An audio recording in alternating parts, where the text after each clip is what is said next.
The quiet wing of courage. In a world where the moon always seemed a little too bright, and the nights felt like they lasted longer than they should, mankind lived beneath shadows that weren't made by clouds. They were made by wings. High above the stone streets and narrow rooftops, giant owl-like creatures ruled the sky, massive, intelligent beings with eyes like lanterns and voices like wind through hollow trees. They called themselves the Strigari, and they ran everything. They didn't build cities the way humans did. They built perches. Towering spires rose from the earth like spears, carved with grooves and ledges where the Strigari could land, watch, and judge. Their guards patrolled in silent sweeps, feathered cloaks brushing the night air, talons clicking against stone. Humans were kept below, working, carrying, fixing, serving, not because humans weren't capable of more, but because the Strigari feared what humans could become if they were free. And in the lowest part of the city, where the lanterns burned dim and the air smelled like damp brick, there lived a man named Elias. Elias didn't look like someone who would start a rebellion. He looked like someone who would apologize for standing in the way. He was thin, almost fragile, with narrow shoulders and hands that always seemed cold. His hair was messy from long shifts and restless sleep, and his eyes held a constant softness, like he was always thinking of someone else before himself. He worked as a courier, delivering messages and bundles between the human districts. His steps were quiet, careful, his voice was gentle, and yet, there was something in him that refused to bow all the way. Not stubbornness, not pride, something better, a heart that couldn't ignore wrongness. One night, Elias was making his final delivery near the northern tower, the tallest perch in the city. The stones there were clean, the lanterns bright. Humans weren't supposed to linger. He kept his head down like always. But then he heard it, a sound that didn't belong in a world run by creatures of silent wings, a child crying. Elias froze. The sound came from behind a stack of supply crates. He stepped closer, careful, peering around. A small girl, maybe 6 years old, was pressed against the wall. Her knees were scraped, her cheeks were wet. In front of her stood a Strigari guard, tall as a doorway, feathers sleek and dark, eyes unblinking. The guard's voice was low and cold. Curfew breach, punishment required. The girl's hands trembled as she tried to explain, her words stumbling over each other. I got lost. I was just, my brother, he... The owl guard lifted a talon. Elias felt something rise in his chest, like a flame finding air. Before his fear could argue, before his logic could beg him to stay quiet, Elias stepped forward. Stop. The word came out thin, not powerful, not heroic, just true. The Strigari guard turned slowly, its head tilting with a horrible smoothness, its glowing eyes fixed on Elias. You speak, it said, as if surprised a mouse had found its voice. Elias swallowed hard. His legs wanted to fold, his hands wanted to shake. But he looked at the girl again, and he didn't move away. She didn't do anything wrong, Elias said. She's a child. The guard's feathers puffed slightly, like a threat. Humans are taught order. Elias stepped between them. His voice trembled now, but he didn't stop. Order isn't the same as cruelty. For a moment, the night seemed to pause. Then the guard raised its wing, signaling other watchers above. Elias knew what would happen. He would be taken. He would be punished. Maybe worse. But he also knew something else. If he walked away, he would never forgive himself. So he didn't. And as the shadow of wings gathered overhead, Elias crouched beside the little girl. Run, he whispered. She stared at him, eyes wide. Now, he said, soft but urgent. Go. She hesitated only a second longer before darting away into the alley darkness. The Strigari guard snapped forward, and Elias was seized. Elias was thrown into the hollow cells, deep beneath the northern tower where the air was cold and the stones sweated with age. The only light came from cracks above, pale moonlight slicing through darkness.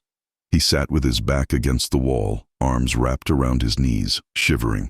His heart was still racing, not from pain, but from the realization that he had finally done something that couldn't be undone. He had stood up, and now the world would answer. Hours passed, or maybe days. Time didn't behave normally in the hollow cells. Then, one night, Elias heard footsteps, human footsteps, soft and careful. A face appeared at the bars. A young man, Maybe Elias's age, with soot on his cheeks and sharp, watchful eyes. "You're Elias," the stranger whispered. Elias blinked. "Who are you?" The stranger glanced behind him like the shadows might be listening. "My name is Mara," he said. "I'm part of the Ember Circle." Elias frowned. "I don't know what that is." Mara's eyes flicked with something like hope. "It's a group," he said. "We've been waiting for someone like you." Elias let out a quiet, humorless breath. "You've got the wrong man," he murmured. "I'm not brave." Mara leaned closer to the bars. "That's what makes you dangerous," he said. "Brave men are expected. They're watched. They're hunted early." Elias stared. Mara continued, voice barely above air. "But you? You're quiet. You're kind. You look harmless." Elias swallowed. "And yet you stood between a child and a Talon." Mara reached through the bars and placed something into Elias's palm. It was a small, smooth token carved from wood. On it was a symbol, a tiny flame beneath a wing. "The Strigari think humans only obey," Mara whispered. "But you reminded us we still choose." Elias's throat tightened. "I didn't mean to start anything," he said. Mara smiled faintly. "That's the thing about uprisings," he said. "They don't start with plans. They start with someone refusing to accept what's wrong." In the weeks that followed, whispers spread through the city like wind through cracks. They spoke of a courier, a frail man, a man who didn't shout or swing a weapon, a man who simply said, "Stop." Humans began leaving tiny flame tokens on doorsteps, on broken walls, under bowls of stale bread. They began helping each other more, sharing scraps, hiding the sick from labor patrols, guiding lost children home before curfew. The Strigari noticed, of course. They always noticed, but they didn't understand. Because the Strigari believed fear was the strongest chain, they forgot something simple. Fear breaks when hope becomes heavier. One night, the Ember Circle came for Elias. Not with a grand rescue, not with explosions or fire. They came with patience. A loose stone, a hidden tunnel, a quiet hand pulling him forward through the dark. Elias emerged into the city again, blinking at the moon like he'd been reborn. Mara guided him through alleyways until they reached an old abandoned library, one the Strigari had shut down long ago. Inside, dozens of humans waited, men and women, teenagers, even elders with shaking hands. They all looked at Elias like he was something he didn't feel like, a leader. Elias froze. "I can't do this," he whispered. Mara stepped beside him. "You already are." Elias shook his head, voice cracking. "I'm scared all the time." An older woman stepped forward then, her hair gray and her face lined with years of survival. "That's fine," she said gently. "We're scared too." Elias looked at her. She smiled. "But you still stood up." Elias's eyes burned. He didn't want their faith. It felt too heavy. But then he remembered the little girl's face, and he remembered the feeling in his chest when he refused to step away. He inhaled slowly. Then he spoke. Not loud, not dramatic, just clear. "We don't win by becoming monsters," Elias said. "We win by becoming free." A murmur spread through the room. "We don't need to hate them," he continued. "We just need to stop believing we're meant to kneel." The uprising began at dawn. Not with violence, with refusal. When the Strigari guards came to the human district to collect workers, the streets were empty. No one came out. No one answered. No one moved. The Strigari perched above, their eyes narrowing, wings twitching with irritation. They sent guards into homes, but the homes were quiet too. Families hidden in tunnels, basements, behind false walls the Ember Circle had been building for months. Then the next day, something even stranger happened. The humans returned to the streets, not to work, to stand. They stood in the open with their hands at their sides and their faces lifted to the perches, and at the front of them was Elias, frail, small, a little pale, but standing like the earth belonged to him too.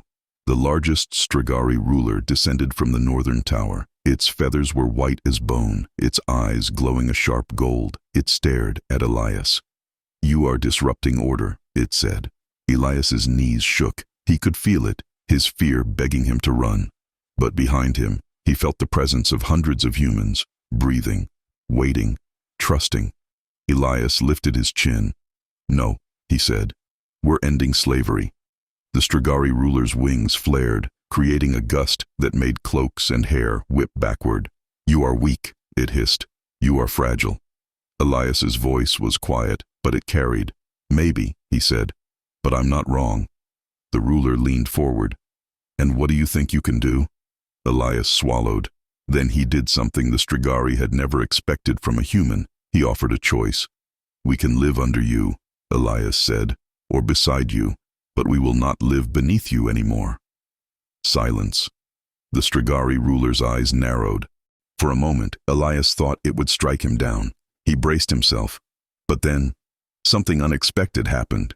A smaller Strigari guard, one with dark brown feathers and tired eyes, stepped forward. It looked at the humans, then at the ruler, and it spoke.